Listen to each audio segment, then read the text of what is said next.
에스겔 30장 1절부터 26절 말씀 가지고 오늘 함께 은혜 나눕니다. 지난주 말씀은 이스라엘이 의지하던 이집트를 미약한 나라가 되게 하신다는 내용이었습니다. 바빌로니아가 두루를 쳐서 얻지 못한 것을 이집트를 쳐서 그 품삯을 받게 하신다고 했습니다. 이집트를 그렇게 망하게 하시려는 목적은 이집트의 멸망이 아니라고 했습니다. 이스라엘의 남은 자들로 하여금 하나님만 의지하게 하려는 것이라고 했습니다. 그러나 완전히 망하게 한 두로와는 달리 이집트는 조금 남겨서 명맥은 유지하게 해주셨습니다. 그 명맥만 남아있는 과거의 화려한 이집트가 그렇게 초라한 꼴로 남아있는 것을 보고 두고두고 교훈을 삼게 하려는 것이었습니다. 오늘 말씀은 이집트와 그 동맹국까지 다 멸망시킨다는 겁니다. 이집트가 의지하던 물질과 그 물질을 내던 땅들과 그 신들까지 다 멸망시킨다는 겁니다. 바빌론 왕의 바로 왕의 두 팔을 꺾으시고 바빌로니아 왕에게 칼을 들려주셔서 완전히 멸하고 흩어버리신다는 것입니다. 역시 초점은 이집트의 멸망에 있지 않고 이스라엘의 남은 자들이 세상의 힘을 의지하지 못하게 하고 오직 하나님만 의지하게 하려는 것입니다.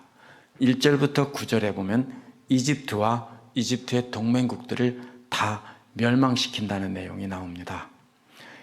1, 2절 앞부분은요, 여호와의 말씀이 내게 임하여 이르시되 사람의 아들아, 이렇게 시작합니다. 항상 새로운 예언을 알리는 공식이라고 했습니다. 너는 예언하여 이르기를 여호와의 말씀에 너희는 통곡하라는 겁니다. 2절 뒷부분에서 3절 앞부분은 세 개의 감탄문이 짧은 것이 점점 길어지면서 강조가 됩니다. 첫 번째는 이날이요. 원어에서 딱 두 단어입니다. 두 번째는 여호와의 심판의 날이라는 뜻이고요. 두 번째는 그날이 가깝도다라는 말로 짧은 세 단어로 된 감탄문입니다. 셋째는 여호와의 날이 가깝도라고 했는데 말이 더 길어졌습니다. 원어에서. 그래서 짧은 문장을 점점 길게 하면서 바로 느낌이 강해지는데요. 그 날이 바로 여호와의 날이다. 이렇게 긴장감을 줍니다. 3절 뒷부분은 여호와의 날이 바로 구름의 날이라고 했습니다. 구름이 무엇입니까? 구름은 요엘 2장 1, 2절에도 나오는데요. 구약에서 구름은 하나님의 임재의 상징입니다. 그러나 여기서는 영광의 하나님이 그 백성들에게 임하시는 것이 아닙니다. 심판의 하나님이 임하셔서 이집트와 그 동맹국들을 멸하시려는 겁니다. 4절은 이집트에 칼이 임할 것이라고 했습니다. 전쟁으로 인해 이집트 사람들이 칼에 죽는다는 뜻입니다. 이어서 이집트 사람들이 죽임을 당한 자들이 엎드려질 때 구스에 심한 근심이 있다고 했습니다. 에티오피아를 구스라고 합니다. 개역과 세번역이 다르게 쓰여져 있죠. 또 근심이 있다는 말은 산모가 진통을 하며 고통하는 모습을 나타내는 말입니다.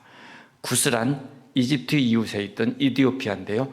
그렇기 때문에 이집트 사람들이 적의 칼에 죽어간다는 소문이 들릴 때 그 이웃나라 이디오피아가 산모가 고통스러워하는 것처럼 그렇게 몸을 비틀며 두려워한다는 것입니다. 그래서 다른 동맹국들에게 이집트의 심판을 통해 두려워 떨게 하신다는 겁니다. 또 이집트의 무리들이 잡혀간다고 했습니다. 그런데 세번역은 같은 말을 재산을 약탈당한다고 했습니다. 대부분의 영어 번역들도요, 웰스라고 번역을 했습니다. 이 말은 본래 수많은 군대나 무리들이 모여 있어서 시끌벅적한 모습을 나타낼 때 쓰는 말입니다. 많은 군대나 수많은 무리들을 나타낼 때도 썼고 재물이 아주 많을 때도 이 말을 썼습니다. 그러니까 사람이 아주 많이 모여서 북적거리는 것처럼 재물이 아주 많다는 뜻으로 쓰이는 말입니다. 개역개정은요, 에스겔 29장 19절도 물이라고 했는데 세번역은 물건으로 번역했습니다. 에스겔 23장 42절에 보면 같은 말을 물이라고 번역했습니다.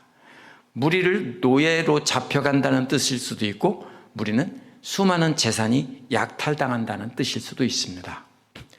비유적으로 쓰인다면 이집트의 교만을 떨어뜨린다는 그런 교만을 나타내는 말로 쓰일 수 있습니다. 이게 물인지 사람인지 교만한 권세에 대한 비유인지 확실하지가 않습니다. 그럴 때는 전후 문맥을 보면 됩니다. 이어서 그 터가 헐린다고 했습니다. 터라는 말은 에스겔 13장에서 기초라고 번역된 말입니다. 그렇다면 이 4절 뒷부분에 나온 세 가지 말이 연결이 됩니다. 세 가지가 있으면 항상 뭐라고 그랬죠? 논리적으로 연결되는데 대부분 점층법이라고 그랬죠. 첫 번째, 칼에 쓰러지는 것은 사람입니다. 마지막은 그 기초가 남기지 않고 다 무너지는 겁니다. 그러면 그 중간에 옮긴다는 말은 무리를 잡아가는 게 아니라 재산이 약탈당한다는 뜻이어야 맞습니다. 왜냐하면 첫 번째는 사람들이 칼에 쓰러지고 그 다음에는 재산이 약탈당하고 마지막에는 그 기초까지 다 무너져 털린다는 뜻이기 때문입니다. 그래야 세계가 차례대로 완전히 파괴되는 장면으로 연결이 됩니다. 그 새 번역이 맞게 번역한 거고요. 개역이나 개역개정은 잘못 번역한 것입니다. 이렇게 비유적으로 이것을 해석하면 또 사람을 죽여서 그들의 교만도 가져가고 기초까지 가져간다 이렇게 해석할 수 있습니다. 근데 이렇게 하면 문제가 뭐냐면요, 원어에서 세 단계의 그림이 사라져 버립니다. 그렇죠? 사람을 죽이고 그 다음에 재산들을 다 뺏어가고 마지막에는 건물들까지 기초도 남기지 않고 다 쓸어버린다. 이렇게 해서 점층법으로 해석해야 연결이 됩니다.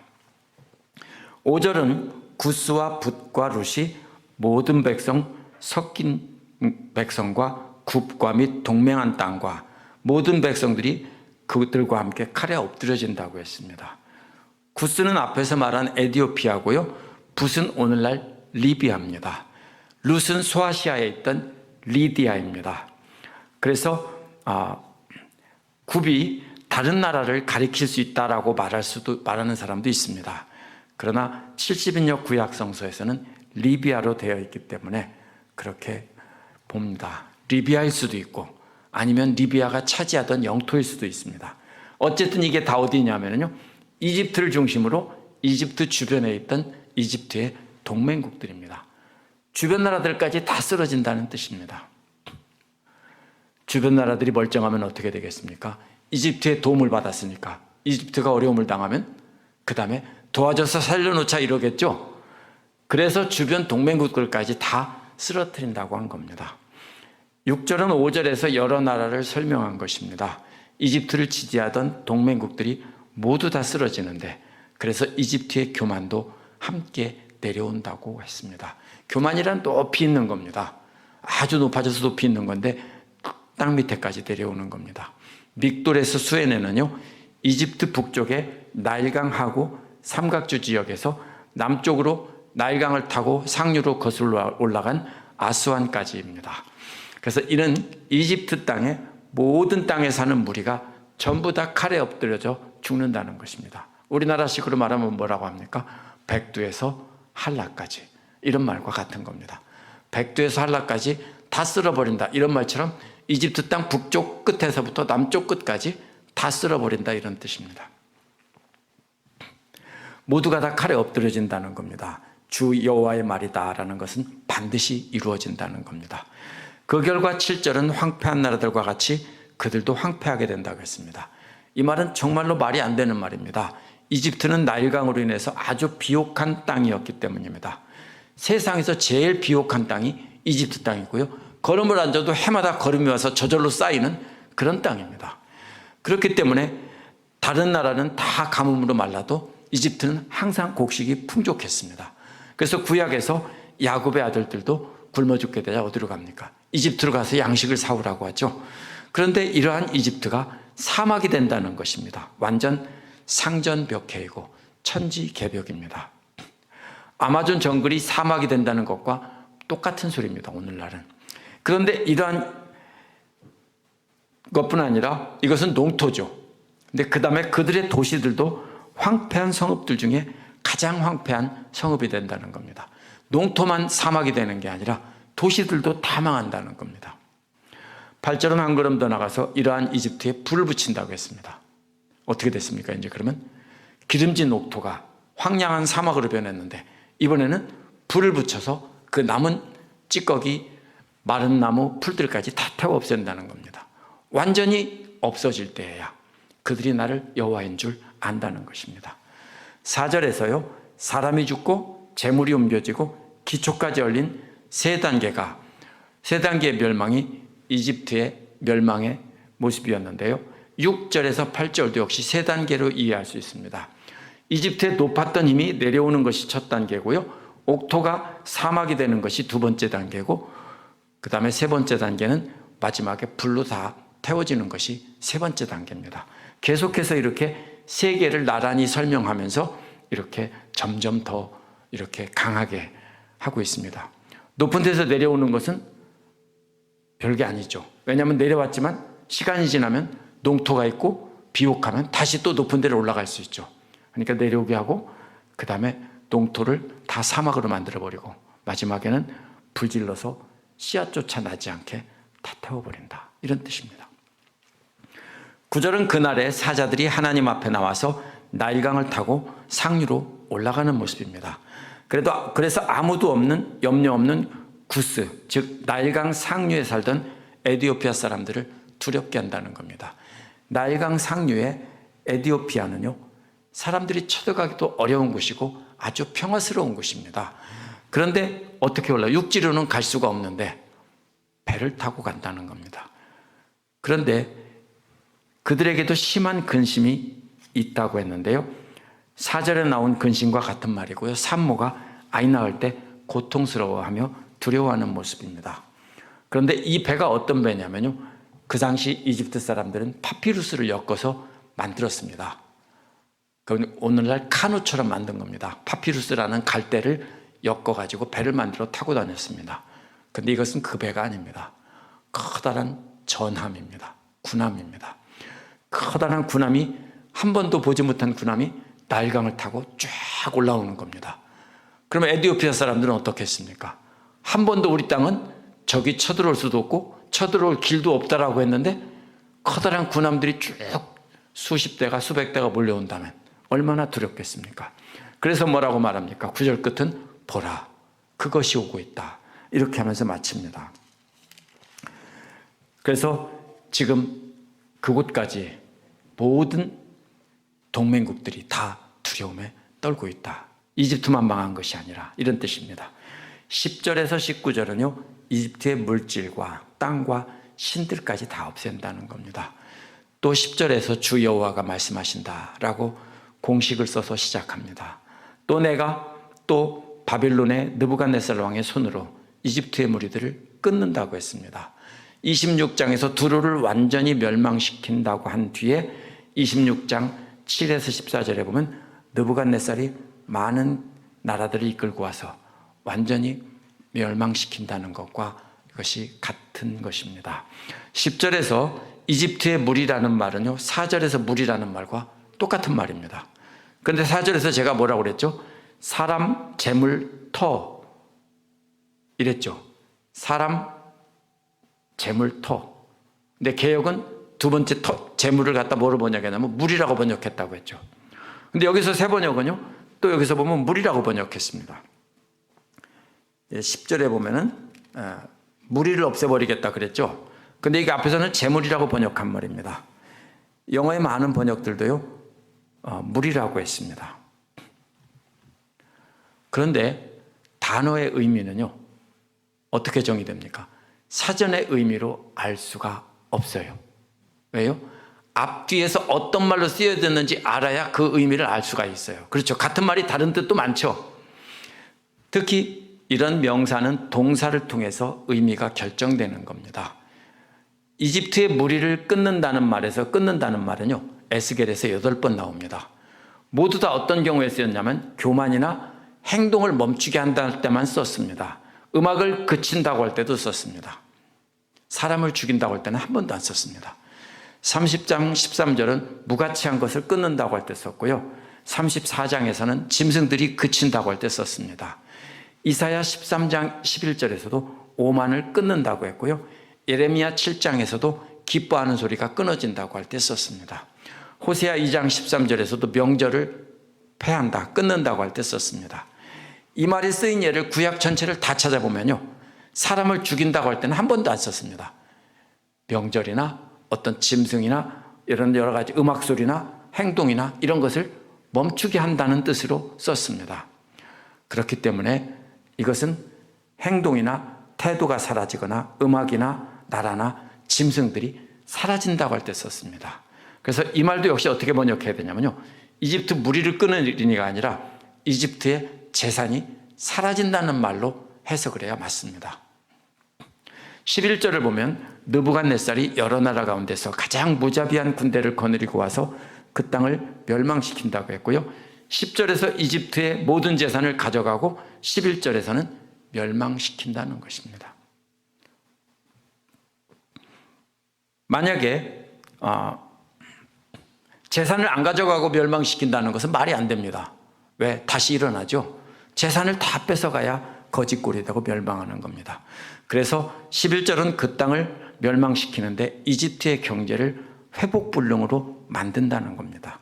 그때 그들이 이집트를 향해 칼을 빼서 그 땅을 살육당한 자들로 가득 채운다고 했습니다. 시체로 가득 채우는 겁니다. 그런데 문맥은 사람을 죽이는 데 쓸모가 있는 것이 아니라, 중심이 있는 것이 아니라 회복되지 못한다는 것입니다. 사람을 죽인다는 것은 회복되지 못하게 한다는 겁니다. 만약에 멸망했어도 사람만 있으면 회복될 수 있습니다. 어디가 그렇습니까? 2차 대전 때 일본이 그랬고 독일이 그랬습니다. 전쟁에서 패했지만 그 머리에 있는 기술이나 이런 것은 못 가져가니까 바로 부흥하는 겁니다. 그걸 보고 그 나라들을 보라 이러면 안 됩니다. 왜냐하면 엄청난 기술들이 쌓여있던 나라이기 때문입니다. 그래서 여기서 사람을 없애는 이유는 죽이려는 것이 아니라 다시 회복시킬 수 없게 하려는 것입니다. 12절을 봐도요, 이집트의 경제가 완전히 망한다는 내용이 계속 이어집니다. 나일강의 모든 지류를 마르게 하고요, 이집트의 분은 나일강에서 나오기 때문에 이번에는 근원에까지 다 말려버린다는 겁니다. 이집트의 재물, 이집트에 어떻게 부자 됩니까? 농사 짓는 땅 때문에 부자가 되는 겁니다. 그래서 강을 말려버리면 그것도 말라버리는 겁니다. 또 그 땅을 악인들 손에 판다고 했습니다. 역시 문맥은 이집트의 경제를 회복시키지 못하게 한다는 것입니다. 그 땅과 그 가운데 있는 모든 것들이 타국 사람들의 손에 황폐화된다는 겁니다. 강물도 마르고 그 땅은 모든 악인들에게 팔려가 강도의 소굴이 되고 그 땅은 황량한 사막이 되는 그림입니다. 이게 이런 뜻입니다. 만약 오늘날 미국에 있는 모든 무기나 건물들이 다 없어진다고 합시다. 근데 사람은 살아있다고 합시다. 땅에 농토도 있고 먹을 것도 남아있다고 합시다. 시간이 좀 걸리겠지만 시간이 얼마 안 가면 미국은 다시 세계에서 제일 부강한 나라가 될 겁니다. 왜요? 사람 때문에요. 그렇기 때문에 사람과 농토와 강, 이 모든 것을 다 없애는 것은 이집트가 엄청난 나라이기 때문에 다시는 회복되지 못하게 씨를 말리는 모습입니다. 13절에 또다시 그러므로라는 말로 시작하며 주 여호와가 말한다 이렇게 합니다. 새로운 내용이 시작된다는 겁니다. 이번에는 모두 여호와 하나님이 주어기 때문에 하나님께서 직접 나서서 심판하신다는 겁니다. 첫째, 우상들을 다 없앤다는 겁니다. 이집트의 경제를 완전히 망하게 하셔서 더 이상 물질을 의지하지 못하게 하신 뒤에 그 다음에는 그들이 의지하는 신들까지 다 없앤다는 겁니다. 신상들을 노베서부터 부순다고 했는데요, 노브는 이집트의 멤피스를 가리킵니다. 여기 테네시에 있는 멤피스가 아닙니다. 멤피스에 있는 신상들을 사라지게 한다는 것입니다. 두 번째로는 이집트 땅에서 더 이상 통치자, 왕자가 한 사람도 나지 못한다는 겁니다. 그래서 이집트 땅에는 지도자가 없기 때문에 두려움에 가득 찬다는 겁니다. 13절에서 18절에는요, 여호와께서 수많은 이집트의 도시들을 멸망시키는 장면입니다. 13절에서 바도로스는요, 29장 14절에서 나왔습니다. 나일강 상류에 이집트가 처음 시작된 곳입니다. 이곳이 사막처럼 되게 한다는 겁니다. 나일강가에 울창한 숲이 사막이 된다는 것은 말이 안 되는 것과 같은 말입니다. 또 소아는 나일강 하류의 삼각주에 있는 오늘날 타니스. 이곳에 불을 질러서 그 넓은 들을 다 곡식을 다 태워버린다는 겁니다. 개역개정에서 노나라로 번역한 말은 나일강 상류의 테베를 가리키는데요, 테베도 심판한다는 겁니다. 15절에 보면 하나님의 분노를 이집트의 견고한 성읍인 신에 쏟는다고 했습니다. 분노를 쏟는다는 것은요, 심판의 다음 단계입니다. 그래서 개역 15절에 나오는 신이라는 말은 지중해 연안 나일강 하구의 삼각주에 있는 곳입니다. 세번역은 그래서 오늘날 이름으로 펠루시움이라고 바꿨는데요, 펠루시움은 신이라는 도시의 오늘날 이름입니다. 개역 15절 뒷부분에 노나라는요, 세번역처럼 14절 끝에 나온 테베입니다. 그 무리들을 끊는다고 했습니다. 그래서 10절과 같은 무리들이지만 여기서는 칼로 자른다는 말을 썼기 때문에 이번에는 무리라고 번역했습니다. 이번에는 실제로 무리들을 칼로 휘둘러 자른다는 뜻입니다. 재판하시고 분노를 터뜨리신 다음에 마지막에는 칼로 다 잘라버리신다는 겁니다. 16절은 이집트에 불을 일으킨다고 했는데 이집트란 나라 전체가 아니고요, 본래 나일강 하구에 있는 카이로와 지중해 연안에 있는 나일강 끝부분을 가리키는 말입니다. 그게 이집트입니다. 그래서 그곳에 곡창지대이기 때문에 그곳의 곡식을 불로 다 태워버린다고 한 겁니다. 칼로 다 베어서 버리신 다음에 불로 태워서 완전히 끝내는 겁니다. 즉 펠루시움은 즉 펠루시움은 이집트 동쪽 끝부분에 있는 요새입니다. 나일강 하구 삼각주 지역인 이집트에 불을 지르고 바로 그 오른쪽에 불을 지르고 나니 오른쪽 끝에 붙어 있는 펠루시움이 뜨거워서 고통으로 몸부림친다는 것입니다. 멀리 떨어진 나일강 상류의 테베의 무리들은 칼로 쳐서 끊는다는 겁니다. 왜냐하면 곡식이 있는 곳과 멀리 떨어져 있기 때문에 거기는 불을 지르지 않고 칼로 치는 겁니다. 나일강 삼각주가 시작되는 부분에 멤피스에 있는 난로 대적들이 있을 것이라고 했는데, 멤피스는 역사적으로 이집트 왕 파라오들이 거주하던 곳입니다. 또 17절에 보면은요, 개역에는 야웬이라고 되어 있는데 그리스어로 된 문헌들에는 세번역처럼 헬리오폴리스입니다. 헬리오는 태양이라는 뜻이고요, 폴리스는 도시이기 때문에 태양의 도시라는 뜻입니다. 카이로의 10마일 북쪽에 있는데요, 이집트의 태양신인들을 숭배하는 중심지이기 때문에 태양의 도시라고 한 것입니다. 이집트 왕들은 태양신의 사람으로, 태양신으로 비추어졌기 때문에 이집트의 왕권을 신격화하는 데 중요한 역할을 했던 도시입니다. 헬리오폴리스에 있는 소년들이 칼에 엎드려진다고 했습니다. 태양신으로 숭배되던 이집트 왕들이 쓰러진다는 뜻입니다. 비베셋은 카이로에서 40마일 북동쪽에 있던 22, 23 왕조의 수도였던 도시입니다.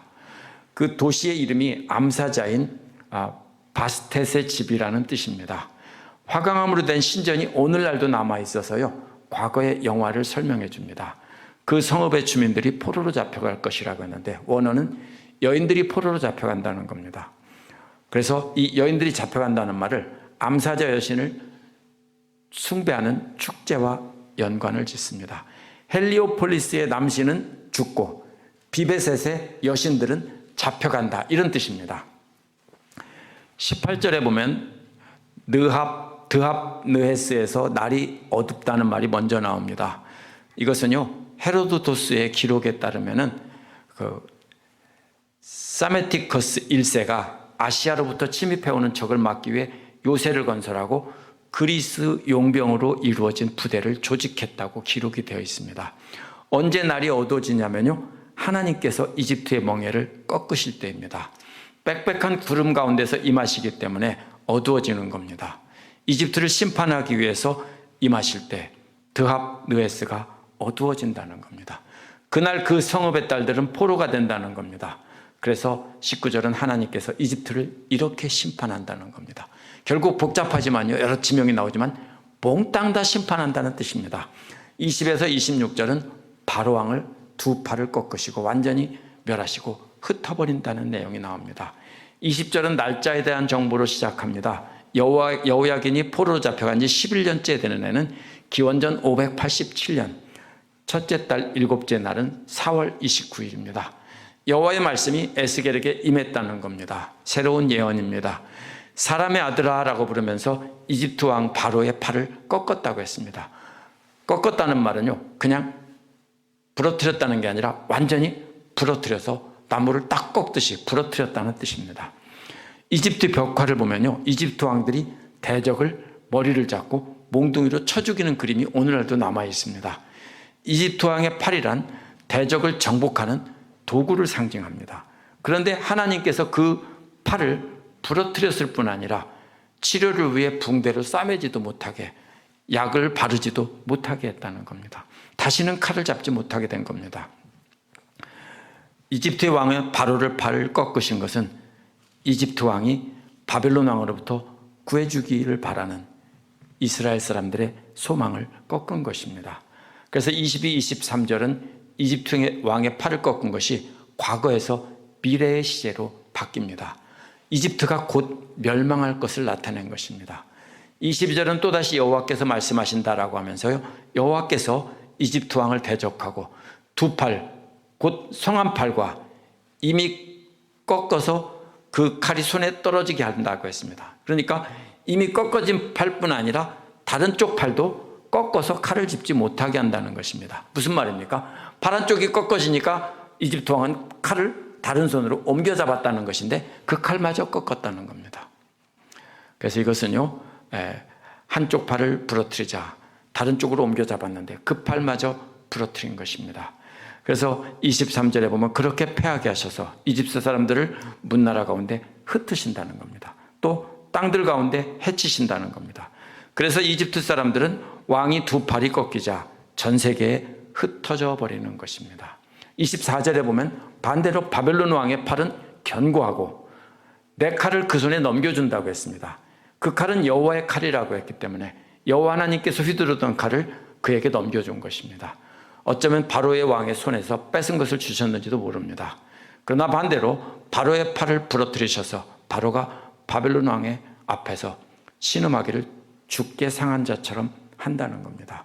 하나님께서 바벨론을 들어서 유다를 심판하신 것을 방해하지 못하게 하려는 겁니다. 25, 26절은 앞에서 나온 말이 반복됩니다. 그래서 여호와께서 바벨론 왕의 팔을 강하게 해주시고 바로의 팔을 내려치게 하신다는 겁니다. 더구나 여호와의 칼이 바벨론 왕에게 넘겨져서 그 칼로 이집트 땅을 치는 겁니다. 목적이 무엇입니까? 여호와를 알게 하려는 겁니다. 26절은 23절을 그렇게 반복하면서 내가 여호와인 줄 알 것이다 라고 합니다. 따라서 이렇게 멸하시는 것은 여호와께서 하나님이시라는 것을 알며 다시는 여호와의 심판에 이집트가 개입하지 못하게 하려는 겁니다. 지난주 말씀에서 이집트를 명맥만 남겨놓고 교훈을 삼게 하셨다고 했습니다. 그런데 주변에라도 불씨가 남아있으면 언제나 다시 큰 불로 일어나기 마련입니다. 그렇죠? 가운데를 다 없애버렸다고 해도 주변이 여러 나라들이 멀쩡하면 그 나라들의 도움을 받아서 이집트는 다시 일어날 수 있습니다. 그래서 오늘 말씀은 엄청난 부와 옥토를 소유한 최대 강국인 이집트가 멸망할 뿐 아니라 이집트를 돕던 모든 동맹국까지 완전히 멸망해서 불씨조차도 없애서 다시는 불이 일어나지 못하도록 한다는 뜻입니다. 이렇게 하는 것은요, 하나님의 백성들이 하나님만 의지하고 그런 것 의지해야 아무 쓸데없다 이 뜻입니다. 여기서 초점은 이집트의 멸망이 아닙니다. 이집트를 의지하는 하나님의 백성들을 향해 말하는 것입니다. 계속 우리가 하나님 대신 세상 것을 의지한다면 언젠가 우리 것도요 없앨지 모릅니다. 우리가 의지하던 것을 없애고 명맥만 유지하게 두었어도 언젠가 다시 불이 일어날지도 모르기 때문에 하나님께서는 그 주변 불까지 다 꺼버리시는 것이 오늘 말씀을 한마디로 요약하면 그런 뜻입니다. 사람들은 그런 일을 당하면 뭐라고 합니까? 하나님의 무서운 심판과 벌로 여길 것입니다. 그래도 혹시나 이집트가 다시 일어나 의지가 될 것이라는 기대를 품을지도 모릅니다. 그래서 하나님께서는 그런 생각조차 갖지 말라고 경고하시는 장면입니다. 세상 사람들은 믿는 자가 이러한 환난을 당하는 거 보면 하나님께 벌을 받았다고 깨소금 마시라고 할지도 모릅니다. 그러나 이는 사실 하나님의 사랑입니다. 그렇게 해서라도 하나님께로 돌아와 하나님만 믿고 하나님과 함께 영원한 축복을 누리게 하려는 것입니다. 그렇기 때문에 우리는 힘들고 어려운 상황에 있다면 이것은 하나님께서 하나님만 절대적으로 의지할 기회를 주신 것이고 하나님의 사랑을 경험할 기회를 주신 것이라는 것을 알아야 합니다. 만약 과거처럼 내가 모든 것이 다 있다면 하나님을 의지하지 않고 내가 가진 것을 의지할 것입니다. 그래서 이것은 하나님의 사랑입니다. 함께 기도하겠습니다.